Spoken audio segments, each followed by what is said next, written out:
Nous allons vous raconter le résumé de 9 ans d'intervention militaire française au Mali. Avant de commencer, veuillez vous abonner à notre chaîne YouTube et activer la cloche de notification pour ne rien manquer de nos prochaines vidéos. En mars 2012, des rebelles indépendantistes, vite évincés par leurs alliés islamistes associés à Al-Qaïda au Maghreb islamique, AQMI, prennent le contrôle des villes du nord Kidal, Gao puis Tombouctou et s'apprêtent à envahir le pays.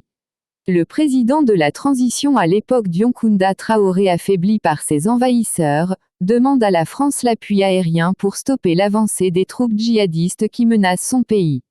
La France intervient en janvier 2013, l'opération Serval est lancée, elle a connu beaucoup de succès. Au bout de quelques semaines, les villes du nord occupées par des djihadistes, Gao, Tombouctou, sont libérées par les forces militaires françaises et maliennes.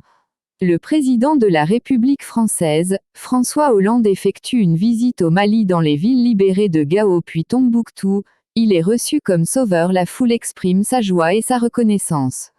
Près d'un an plus tard, en mai-juin 2015, l'accord de paix d'Alger est signé entre le gouvernement malien et l'ex-rébellion Touareg.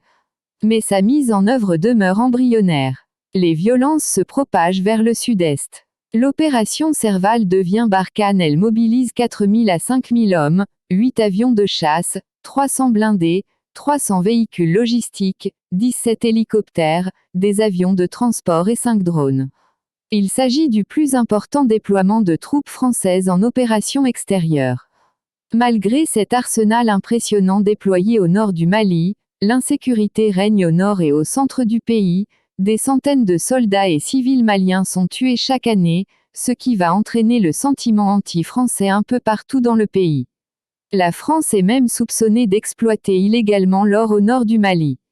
Les manifestations se succèdent dans de nombreuses villes maliennes réclamant le départ de la France au Mali.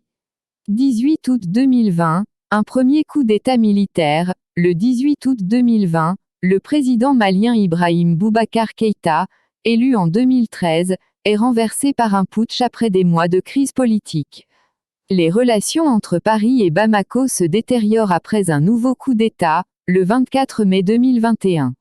Le coup d'État dans le coup d'État, tels sont les propos tenus par Emmanuel Macron. Le président Macron provoque les autorités de la transition malienne en lui accusant de ne pas avoir ni la légitimité ni la légalité pour eux.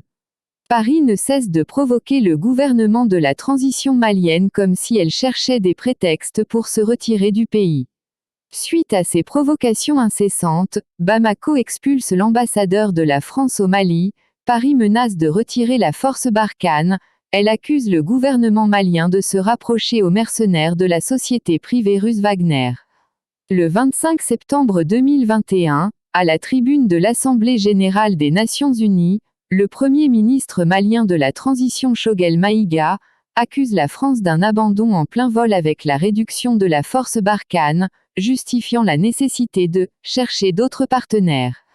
Paris qualifie les propos tenus par le Premier ministre malien inadmissible et inacceptable. Le retrait de la force Barkhane au Mali annoncé par le président Emmanuel Macron, de 4 à 6 mois. Le gouvernement de la transition malienne accuse la France de la violation des accords bilatéraux, et demande à la France de retirer sans délai. La France retire finalement ses troupes du Mali le 16 février 2022. C'est la fin de la vidéo, merci de l'avoir suivi.